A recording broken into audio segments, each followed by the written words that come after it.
Herkese selamlar dostlarım, herkese iyi pazarlar. Umarım iyisinizdir, umarım her şey yolundadır.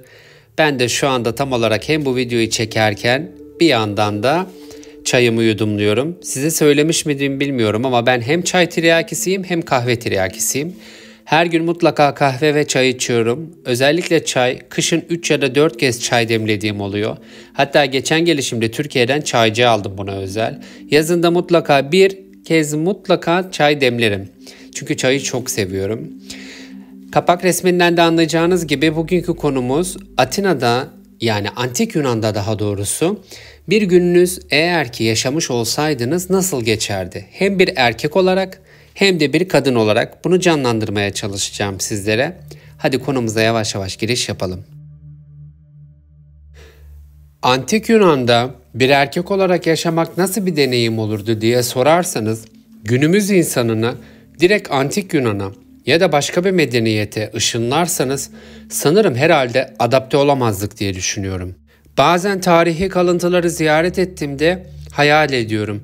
Kim bilir burada kimler yaşadı, nasıl acılar çekildi, nasıl mutluluklar oldu, ne gibi aşklar yaşandı, ne gibi sözler verildi, neler kaybedildi, neler kazanıldı hep hayal ediyorum. Günümüzden binlerce yıl önce bu uygarlıkların bir parçası olsaydık, sabahımızdan gecemize kadar hayatımız nasıl şekillenirdi? Bugün sizi Antik Yunan'a bir zaman yolculuğuna çıkararak sıradan bir yurttaşın günlük yaşamını konuk alacağız. Böyle bir ev hayal edin. Hatta bundan daha küçük olsun. Çünkü biz yurttaşız, yani fakiriz. Güneş doğarken evimizin avlusunda uyanıyoruz. Eğer Atina'da yaşayan bir yurttaşsak oldukça sade bir yaşamımız vardır. Evimiz kerpiçten yapılmış, sade ve sadece işlevsel. Sabahları ilk iş olarak kısa bir temizlik yapar, ardından basit bir kahvaltı ederiz. Kahvaltımız genellikle ekmek, peynir, zeytin ve bazen incir gibi meyvelerden oluşur. Zenginler ise bazen bal ya da kurutulmuş balık da tüketebilirler. Ama biz zengin değiliz, unutmayın. Eğer genç bir erkeksek ve eğitim çağındaysak günümüzün büyük bir kısmı eğitimle geçer. Antik Yunan'da eğitim çok önemlidir. Matematik, felsefe, edebiyat ve hitabet dersleri alırız. Özellikle Homeros'un İlyada ve Odysseia destanlarını ezberlemek bir gelenektir. Spora da büyük önem verilir. Atletizm, güreş ve boks gibi fiziksel aktiviteler eğitimimizin ayrılmaz bir parçasıdır. Öğle vaktine geldiğinde şehrin en önemli noktalarından biri olan Agora'ya gideriz. Yani alışveriş merkezine. Bu resimde görmüş olduğunuzda Atina Agorası'dır. Eğer ki Atina'ya geldiyseniz Monosraki meydanından çıktığınız zaman tam onun arka tarafında Atina Agorası bulunuyor. Geniş bir alana sahiptir ve içerisinde ayrıca müze de bulunmaktadır. Agora sadece bir pazar yeri değil, aynı zamanda siyasi tartışmaların, felsefi sohbetlerin yapıldığı, halkın toplandığı bir merkezdir. Eğer Atina'da yaşıyorsak ve yetişkin bir yurttaşsak Agora'da siyaset hakkında konuşabilir, tartışmalara katılabilir. Sokrates gibi filozoflar burada öğrencileriyle sohbet eder. Sofist öğretmenler bilgi satabilir. Bazı erkekler tüccarlıkla uğraşır, mal alıp satar. Zanaatkarlar ise çömlekçilik, demircilik ya da marangozluk yapar, geçimini sağlar. Eğer bir çiftçiysek günümüz büyük ihtimalle tarlada geçer. Zeytin, üzüm ve buğday gibi temel tarım ürünlerini yetiştiririz.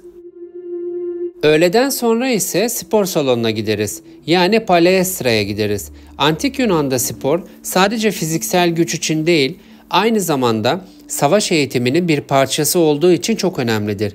Güreş, boks ve pentatlon gibi sporlarla ilgileniriz. Eğer Spartalı bir erkek olsaydık günümüzün çoğu askeri eğitimle geçerdi. Çünkü Sparta'da her erkek bir savaşçı olmak zorundadır. Bu arada bazen Antik Yunan'da insanlar spor yaparken bunu çıplak yapmayı tercih ediyorlardı.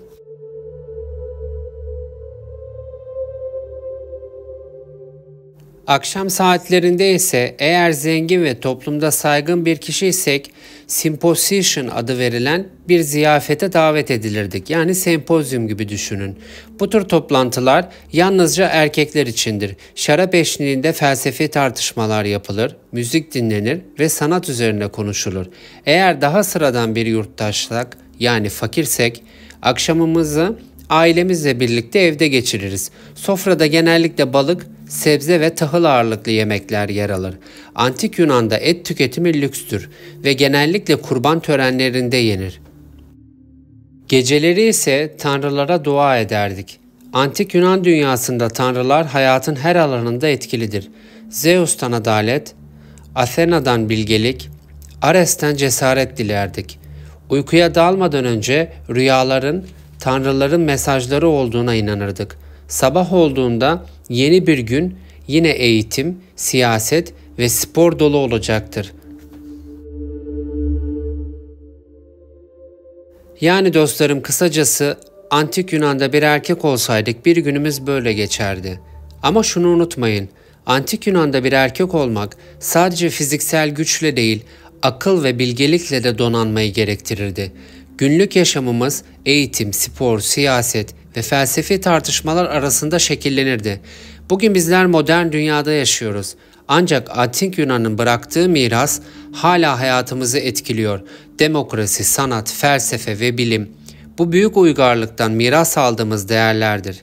Eğer o çağda yaşamış olsaydık, belki de bir filozofun öğrencisi, bir atlet ya da bir devlet adamı olabilirdik. Kim bilir?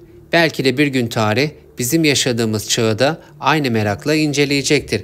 Belki 500 sonra, belki 1000 yıl sonra. Bunu tabii ki de bilemeyiz. Buraya kadar izlediğiniz için çok teşekkür ederim. Bu arada sizin de benden duymak istediğiniz hikayeler, tarih, sanat, bilim varsa, eğer ki benim yapmamı istediğiniz bir video varsa yorumlarda yazabilirsiniz. Politikaya çok girmek istemiyorum, özür dilerim. Eğer bir politik videoysa bunu yapmayı tercih etmiyorum. Zaten yeterince politika var. Bundan kaçmaya çalışıyorum. O yüzden politika haricinde bir şey olursa sevinirim. Bunu da değerlendirip eğer yapabileceğim, ortaya güzel bir şey koyabileceğim bir videoysa mutlaka sizler için de seve seve yaparım.